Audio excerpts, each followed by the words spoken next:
It is the representative forum in which the aspirations, interests, and will of the Belizean people are given voice and expression.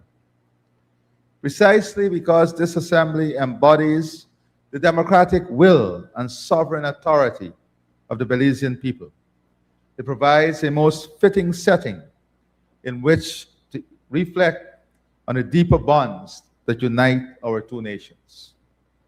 Belize and Guyana are bound by more than diplomacy. We are united by a shared history of colonization, by common resolve in safeguarding our independence, sovereignty, and territorial integrity, and by aspirations rooted in dignity, stability, and progress. Belize and Guyana also share a strong and enduring commitment to democratic governance. Central to this commitment is the role of our representative parliaments.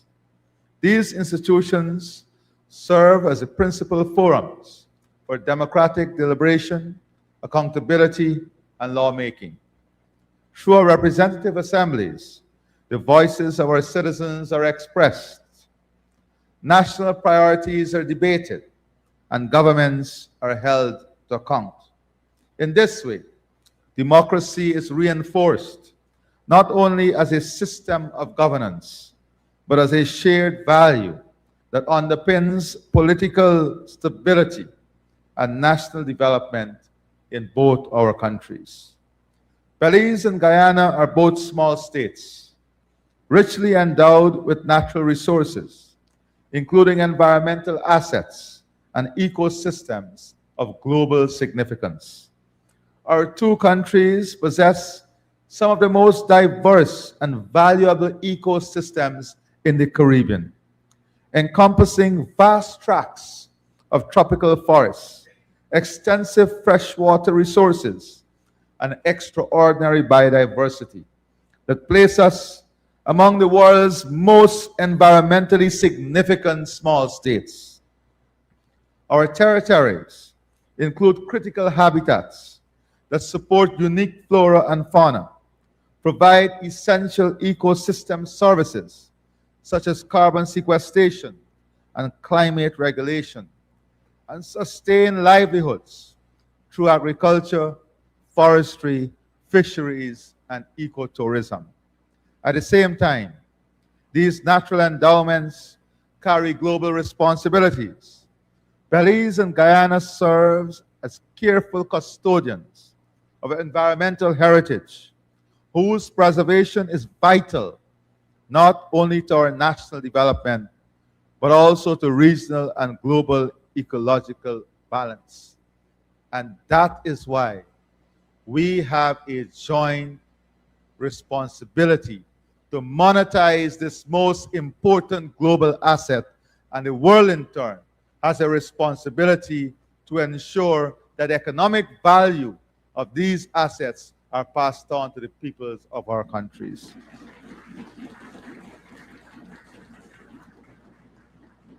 It must therefore be our resolve to win this battle of monetization now, so that successive generations from now would inherit this same rich value we have today.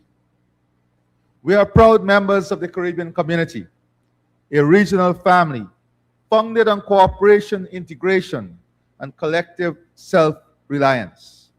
Through this shared membership, Belize and Guyana strengthen our capacity to address common challenges, advance regional development, and project a united and constructive voice on the global stage.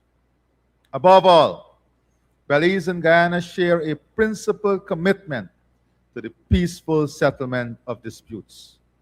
We have consistently chosen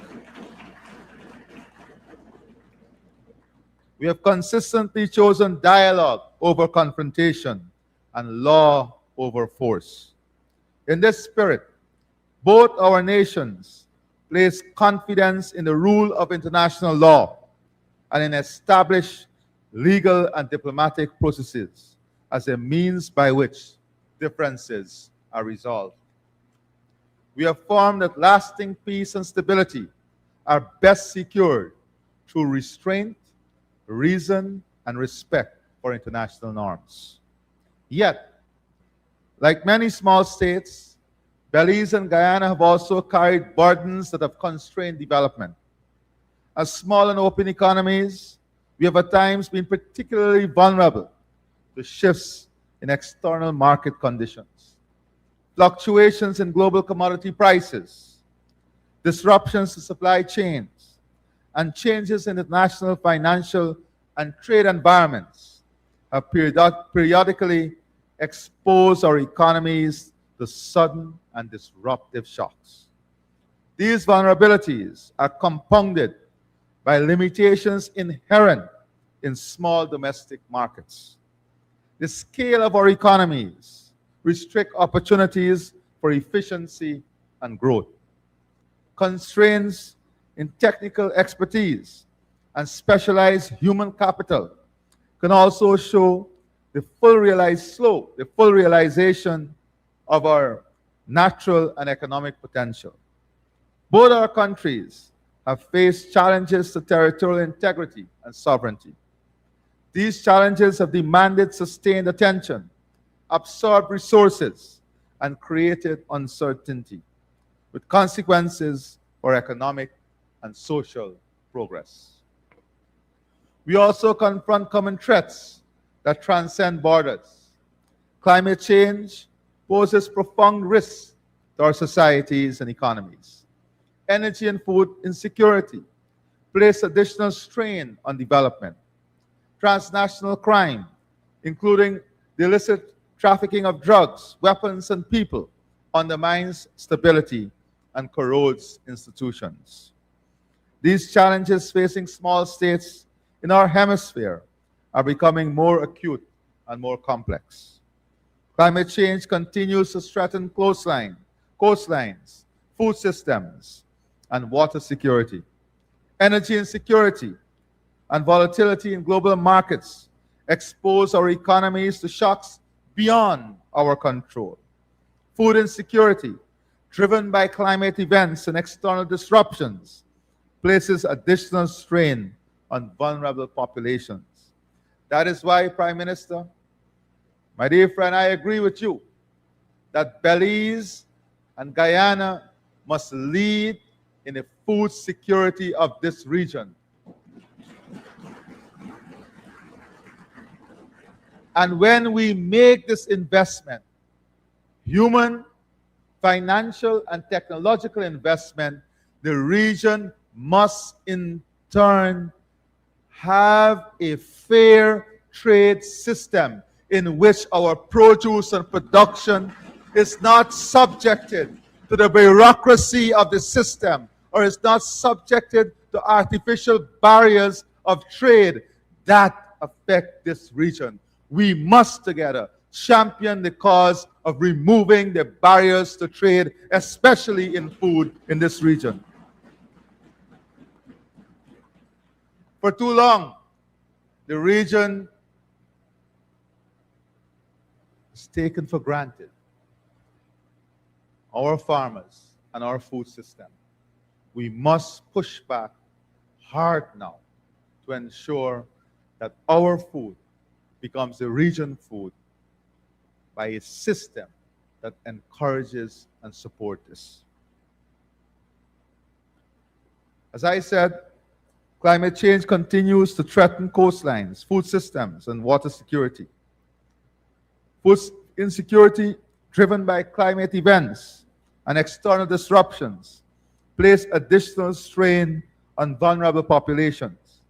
These material and environmental pressures are unfolding at a time when the international environment itself is marked by heightened uncertainty and rapid change. For small states, this underscores the importance of stable institutions, predictable rules, and cooperative approaches to global problem solving.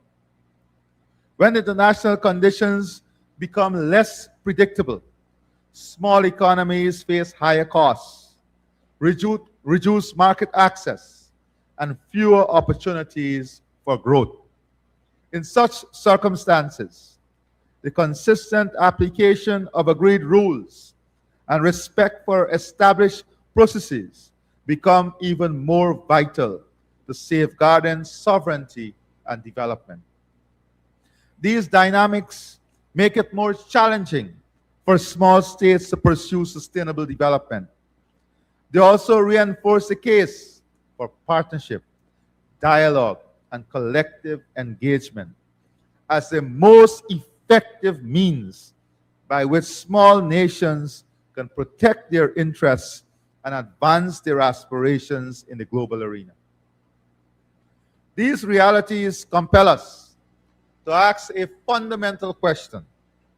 How can small states facing existential threats and operating in a complex and demanding international environment secure their well-being and advance sustainable development?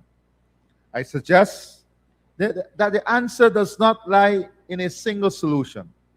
It lies in a strategic set of mutually reinforcing approaches. First, we must continue to deepen regional cooperation. And we must look at best practices in the region itself.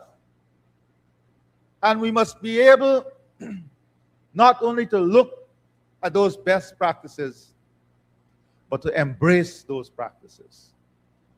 Build capacity among each other. Advance capacity among each other. And that is what Belize and Guyana, that is what we're celebrating here today. The exchange of ideas, technology, and systems that are localized, that are proven to be effective within our own ecosystem.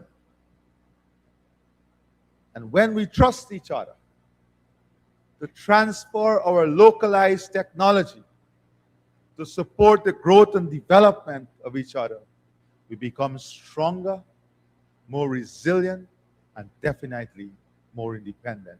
And that is what we celebrate today. Through shared membership in regional organizations, small states find strength in numbers. These institutions enable us to protect national interests whilst advancing shared objectives, whether in trade, climate action, or collective security. Regional cooperation is not a surrender of sovereignty. It is a reinforcement of that sovereignty. By acting collectively, small states are better able to negotiate from a position of confidence and to speak with a unified and constructive voice in global affairs. This enhances influence, strengthens resilience, and expands opportunities. Regional integration also creates a broader and more assured economic base within which our countries can trade and invest with greater confidence. You know, the irony of the region is that our nurses are good enough to be trained in this region and pursued by the advanced markets in UK, Canada, European Union. But our education system is not good enough in those same markets for them to compensate us for the training of these nurses. If the end product is good enough for your market, then surely the system that developed that product must be of the class and standard that your market requires.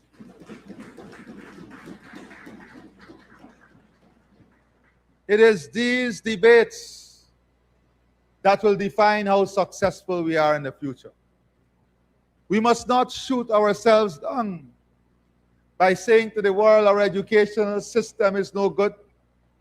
Yes, there might be challenges, but it is the same education system that is providing the nurses, the doctors, the technicians, the construction workers that they seek after. Unless, as a collective, we recreate minds of positivity and advance stories of success, we'll forever be in that state of mental slavery. And this is something Belize and Guyana must champion. We have developed a digital school that is now available for all of the region. Our education system must continue to improve to meet the needs of our regional children. And our regional children and regional parents must trust what we build. Must trust what we build and use what we build in this region.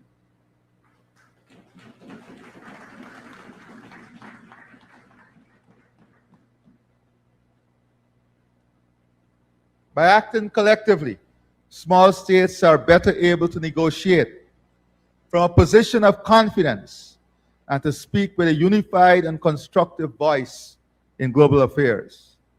This enhanced influence strengthens resilience and expands opportunity. Regional integration also creates a broader and more assured economic space within which our countries can trade and invest with greater confidence. The movement toward a CARICOM single market and economy offers a shared market that facilitates the movement of labor, capital, goods, and services, strengthening competitiveness and widening opportunity for all member states.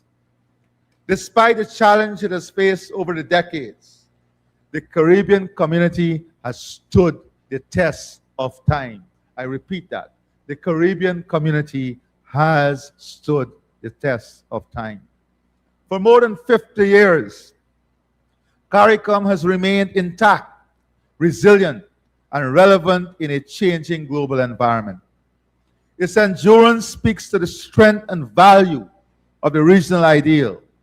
It is now incumbent upon us to make the community stronger, more responsive, and better equipped to serve both the collective and national interests of our peoples. This requires renewal, commitment, and a shared sense of purpose. Within CARICOM, differences of opinions should not be viewed as divisive. While we must strive earnestly for consensus, a plurality of views, and at times divergence in perspectives are essential to the vitality of our deliberations. Such diversity sharpens analysis, strengthens decision-making, and ensures that outcomes are more inclusive and reflective of our lived realities. Respectful disagreements is not a source of fragmentation. It is often a wellspring of collective strength. The recently concluded partnership agreement between the European Union and Mercosur stands as a clear illustration of the benefits of interregional cooperation in a complex and evolving global economy. It reflects a growing recognition that collective engagement across regions can expand market access, strengthen economic resilience, and enhance influence for participating states. This agreement forms part of a broader and accelerating global trend. Across regions, countries are deepening economic partnerships, both within regions and between them, as practical and forward-looking responses to uncertainty and change. This development underscores the enduring relevance of cooperation, integration, and partnership as effective tools for advancing shared prosperity, and mutual interests. In navigating a demanding global environment, small states must continue to place confidence in the international rule of law and in the value of multilateral engagement. Given their limited economic, political, and military capacity, small states rely on shared rules, agreed norms, and collective mechanisms to safeguard their interests and advance their development. International law for small states is not an abstraction, it is a practical and essential safeguard. It provides predictability, encourages restraint, and offers peaceful means for the resolution of disputes. For this reason, small states have a strong and enduring interest in active participation in multilateral institutions. Through these frameworks, states, large and small, engage on the basis of agreed principles and mutual respect. Such engagements help to ensure that differences are managed through dialogue, cooperation, and established processes. Multilateral engagement is therefore not a matter of convenience for small states. It is necessity. It provides the rules, norms, and collective engagements that ensure smaller nations are heard and our issues are addressed. In a system grounded in cooperation and respect for law, legitimacy carries weight and power is tempered by principle. By supporting and strengthening multilateral engagement, small states help to safeguard their sovereignty, enhance their security, and preserve their right to shape their own destinies. In a global economy marked by change and uncertainty, small states cannot afford to rely excessively on a narrow range of markets or partnerships. Dependence is not a strategy. It is a vulnerability. When external conditions shift, those with limited options bear the greatest cost. Economic sovereignty, like political independence, is preserved not by reliance alone, but by diversification. For small states, resilience is built through choice. It is strengthened by partnerships that are broad, balanced, and flexible. In this regard, I emphasize the flexibility of our partnerships. Fostering stronger South-South cooperation and expanding trade among developing states should form an important pillar of foreign policy. Such engagement widens opportunity, cushions against external shocks, and reduces structural dependence. Internally, diversification is equally essential. While sectors such as tourism have demonstrated resilience in recent years, small states are most secure when growth is not carried on the shoulders of a few sectors alone. A diversified economy embracing new frontiers such as digitization, technology-driven services, and environmental services is not merely desirable. It is a practical investment in long-term resilience and sustainable development. Our future and future-proofing our economies require us to embrace AI, digitization, technology, and the ecosystem that ensures this generation and the next generation can function in the new world. And we must also ensure that the legislative framework and the rules that govern the equitable delivery of these technologies, and the moral compass through which these technologies are implemented, that they are in place today to secure our society, our democracy, and our ideals. This is now practical investment in long-term resilience and sustainable development. On the bright side, the size of our population is the pilot size for any technology. So we can do this at scale and at speed through a pilot. And yes, it is expensive. But if we look at what we have already and the capacity we have already in the system, it will allow us to do this at a cost that is more reflective of our economies. And that is some of the partnership that we are engaging in. While safeguarding strategic autonomy, small states must also recognize the importance of cooperation where interests align. Partnership and autonomy are not opposing concepts. When pursued thoughtfully, they're mutually reinforcing. This is especially true in the area of security. Cooperation is essential to protecting our societies and economies from transnational criminal networks engaged in the trafficking of weapons, people, and illicit goods. Geography places both Belize and Guyana along routes that are exploited by such networks, creating challenges that no single state can address alone. These threats do not respect borders. They therefore require coordinated responses. Transnational problems demand transnational solutions. It is imperative that small states actively pursue cooperation within regional and international partners who share a common interest in preventing, disrupting, and dismantling organized criminal activity. Such cooperation strengthens national capacity and enhances collective security. Sovereignty is not diminished by cooperation. It is weakened by isolation and vulnerability.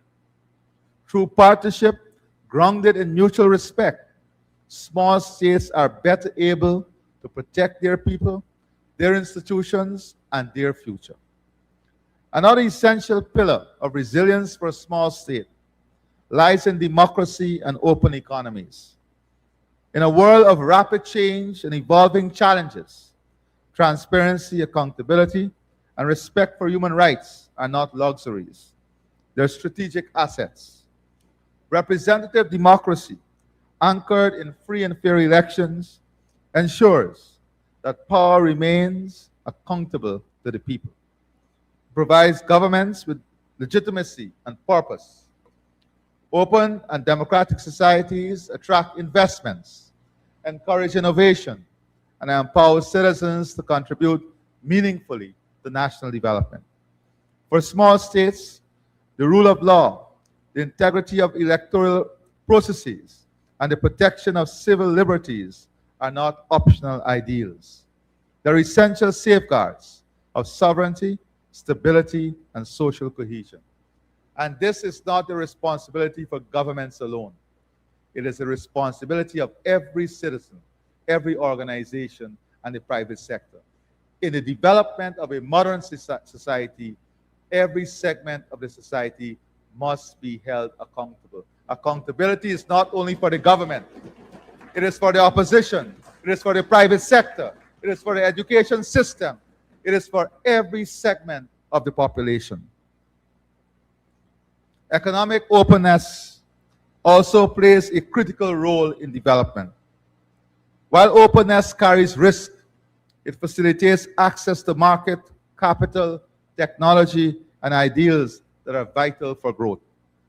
Open economies may be more exposed to external shocks. They're also more adaptable and better positioned to recover from disruption. For small states, Openness is not an act of recklessness.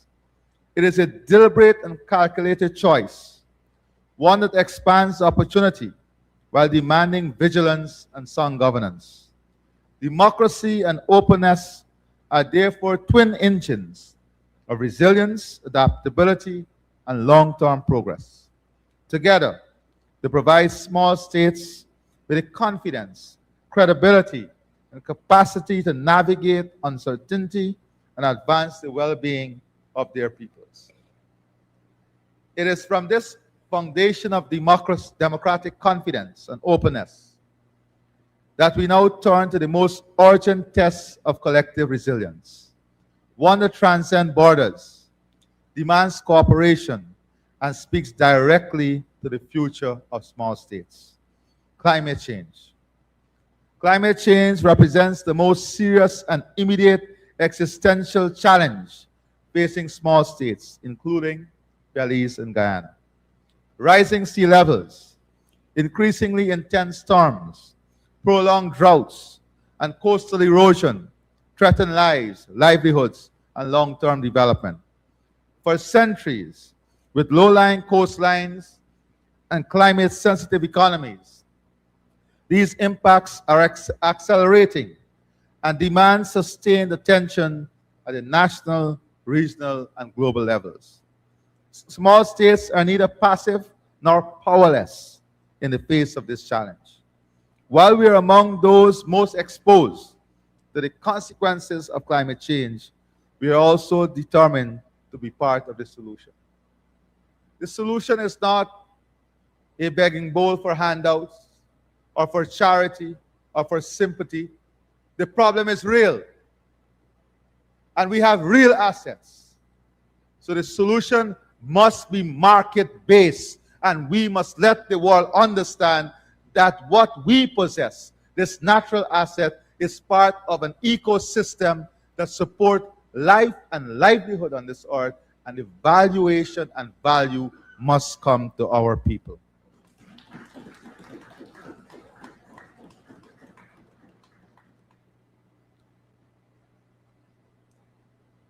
While we are among those most exposed to the consequences, we are also determined, as I said, to be part of the solution. Belize and Guyana have consistently demonstrated leadership in this regard.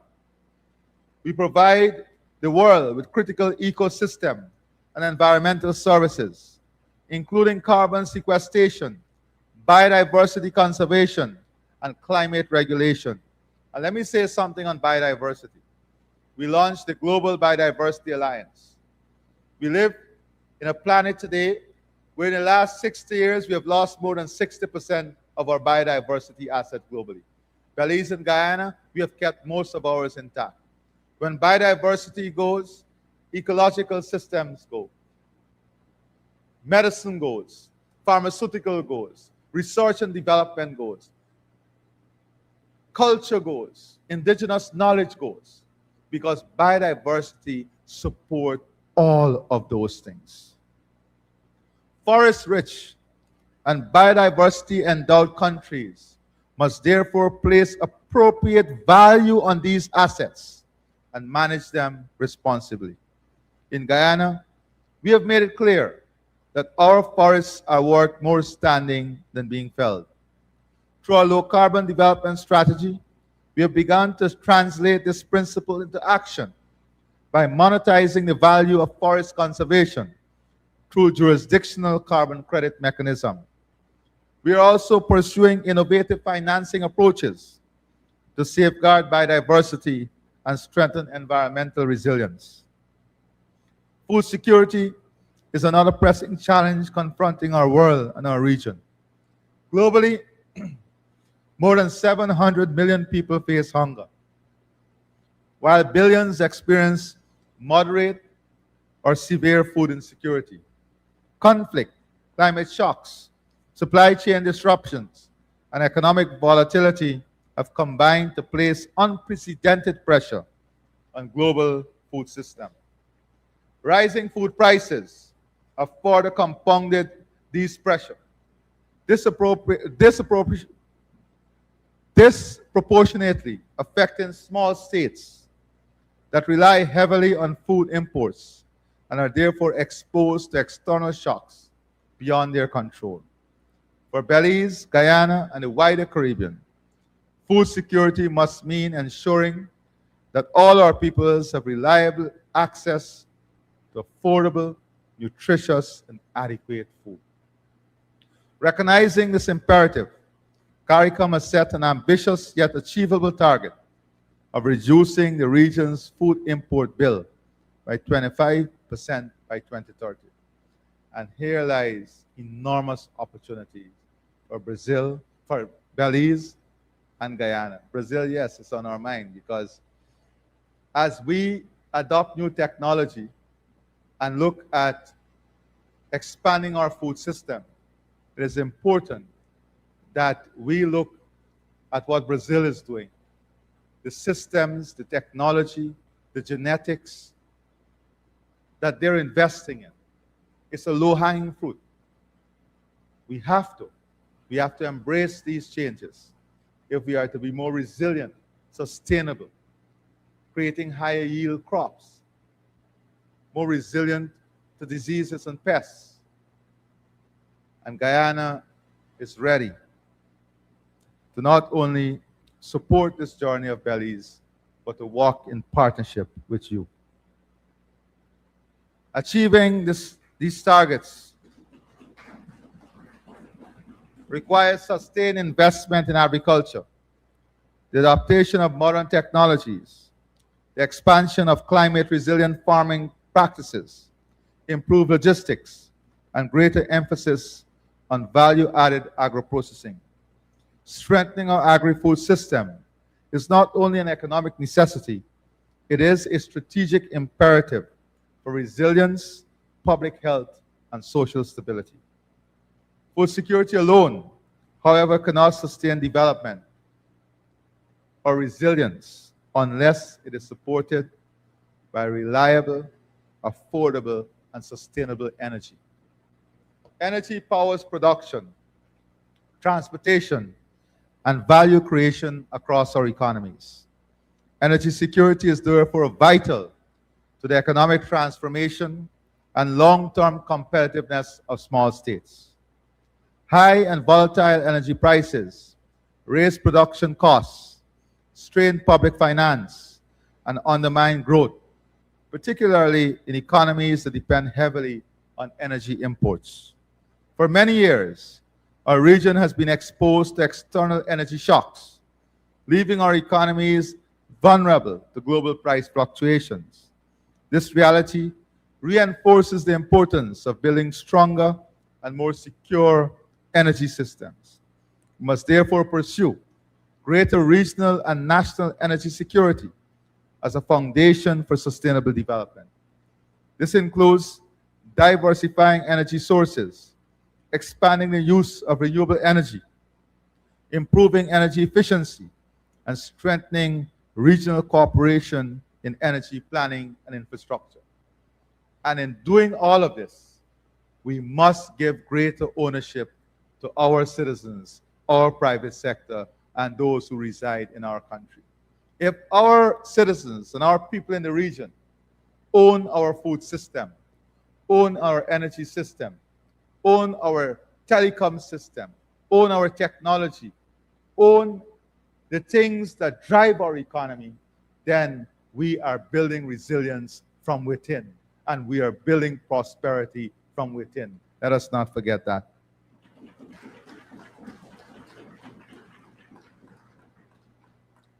By reducing dependence on imported fossil fuels and stabilizing energy costs, we can accelerate economic progress, enhance resilience, and create a more secure and sustainable future for our peoples. I conclude by reminding honorable members that throughout history, our peoples and our lands have braved storms, both literal and in metaphor. We have endured the forces of nature. We have resisted enslavement and injustices of indentureship and colonial domination. We have preserved through economic hardship our culture, our systems, and our people. Time and again, Belizeans and Guyanese have demonstrated a steadfast belief in our right to determine our own future. Our history is not one of passivity, it is a history of persistence. That legacy now calls upon us to act with renewed purpose. It calls upon small states to exercise confidence and to play their full and rightful role in shaping the future we seek and the world seek for our peoples. In a rapidly changing world, this requires for us to be nimble, flexible, and adaptable, ready to innovate, ready to cooperate, and ready to seize opportunity, while remaining firmly anchored in the principles that define who we are. With confidence in our people and clarity of purpose, we can meet uncertainty not with fear, but with resolve. Belize and Guyana may be small in size, but we are not small in principle, ambition, or determination. By standing together within our region and beyond, by upholding the rule of law, strengthening democratic institutions, and cooperating strategically, we can ensure that our peoples do more than endure the challenges of our time. We can ensure that they prosper.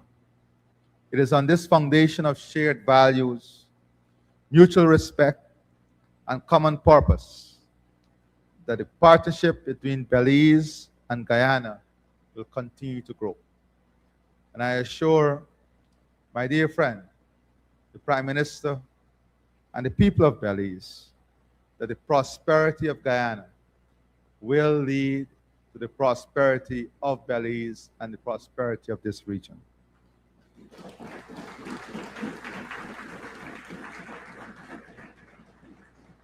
I call upon the private sector of both countries to seek out opportunities between both countries. Create partnership. Create partnership in capital, in talent, in land, in technology, and in market. I can assure you, you have two governments aligned in this vision of empowering the private sector, empowering the people to grow their prosperity, advance their businesses, create jobs, and enhance the economic well-being of the people of both countries. The private sector is central to the expansion of this relationship. The private sector is integral to the expansion of this relationship. Together, we can transform challenges into opportunities and offer our peoples not only security and stability, but confidence in the future they are building.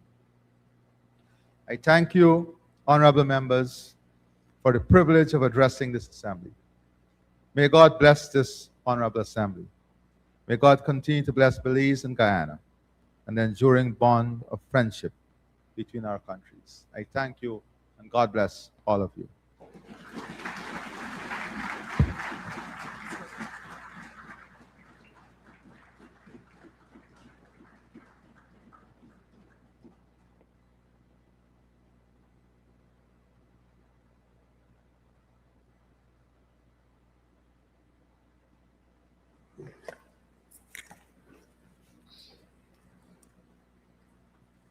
Madam Speaker, Honorable Prime Minister, honorable members of the House of Representatives, honorable members of the Senate, members of the Diplomatic Corps accredited to Belize and the Cooperative Republic of Guyana, distinguished guests, members of the media, ladies and gentlemen, and most especially His Excellency Dr. Mohamed Irfaan Ali, President of the Cooperative Republic of Guyana. On behalf of the Senate of Belize, the National Assembly, and the people of Belize, I extend our sincere appreciation to you, Mr. President, for your visit to Belize and for the honor of addressing this joint sitting of Parliament. Mr. President, our Prime Minister has spoken to your strong passion for and sustained interest in agriculture and sound environmental stewardship. I wish to add to this by recognizing your exemplary leadership and substantive lasting contributions to the advancement of urban and regional planning in Guyana and across the wider Caribbean region. As a planner, it would have been remiss of me not to slip that in this address. Mr. President, we're deeply appreciative of your time, the time that you have taken to engage with us in this Parliament, and for the thoughtful reflections and perspectives you have shared.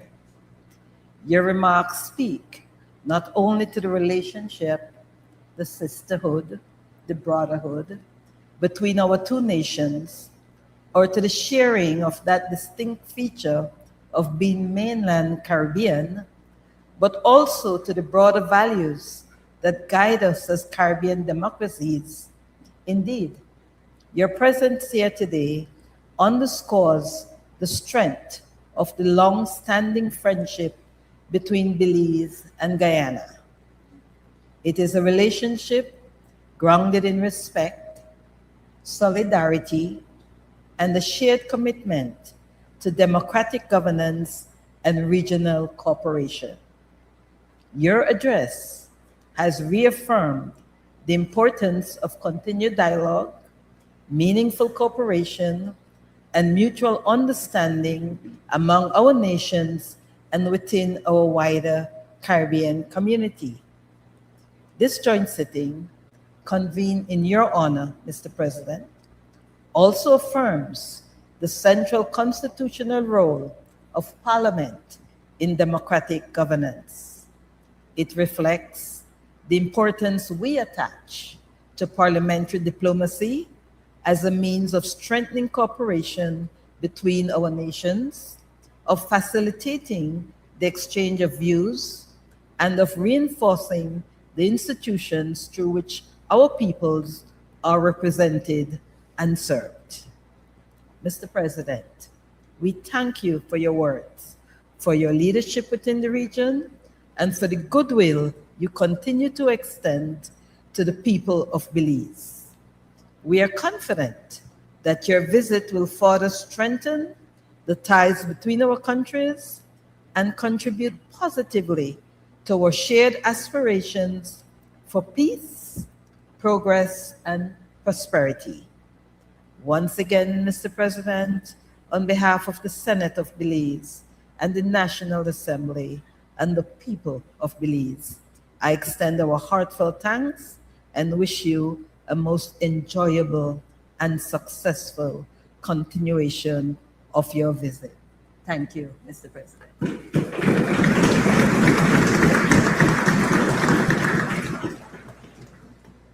Honorable members, distinguished guests, and Belizeans tuning in at home and abroad.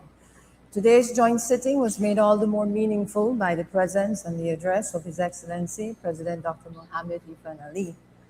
Your thoughtful remarks remind us of the enduring bonds of friendship that unite our Caribbean family through CARICOM, and of the strong and long-standing relationship between Belize and the Cooperative Republic of Guyana, rooted in shared history, mutual respect, and a common commitment to regional cooperation and development. On behalf of the National Assembly of Belize, I extend sincere appreciation to His Excellency for his inspiring remarks, which reinforces the value of regional unity and collective action as we work together to meet shared challenges and seize shared opportunities. As today also marks the official launch of the National Assembly's renovations, we have reopened the Parliament building with renewed pride in this institution and its vital role in our democracy. I express special thanks to the Republic of China, Taiwan, for the initial grant that helped to mobilize the renovation project. To the government of Belize, with particular thanks to Honorable Prime Minister, Minister of Finance, the Honorable John Bersenio, for his support of the vision and project plans from the inception, and to all members of the National Assembly for approving the much-needed budgetary allocations, of course, that made possible the comprehensive and much-needed retrofit and enhancements of this chamber, ensuring safer, more inclusive and modern conditions for all who serve and participate here. I also recognize the valued partnership with the National Institute of Culture and History for the artwork from the National Art Collection of Belize and curated interpretive panels and ongoing initiative, which will support guided tours and promote civic education on the role and work of the National Assembly of Belize. Honorable members, as we prepare to close today's proceedings, it would be remiss of me to not acknowledge the clerk of the National Assembly.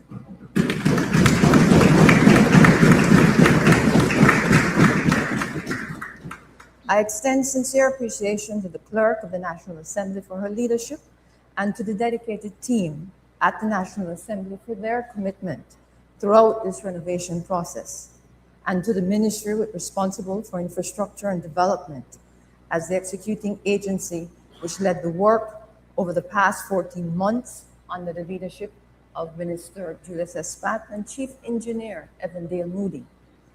Over the past 14 months, they ensured that they preserved and strengthened this historical building, the home of the people's representatives. May this renewed chamber continue to be a place of robust dialogue. Let me repeat that, robust dialogue, debate, sound decision-making, and service to the people of Belize. And may our work here always reflect the democratic ideals we share as a nation and as members of the wider Caribbean community. I thank you.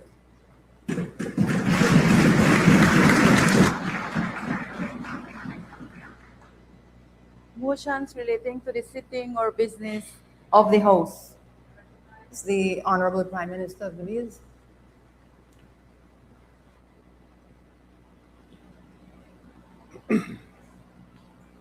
Madam Speaker, I move that the House do now adjourn.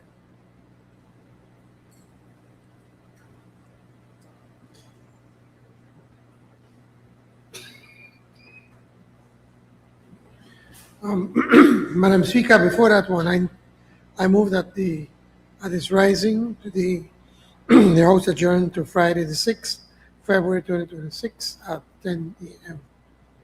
Honorable members, the question is that the House at its rising today adjourned to Friday, 6th February 2026 at 10 a.m. All those in favor, kindly say aye. Aye. Those against, kindly say no. I think the ayes have it. I recognize the Honorable Prime Minister of Belize. The House be adjourned. Honorable members, before I put the question for the adjournment, I wish to invite the Honorable Prime Minister, the President, Your Excellency, the Honorable Leader of Opposition, Madam President of the Senate as well. Please join us right here on the podium here for an official photo.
They say no?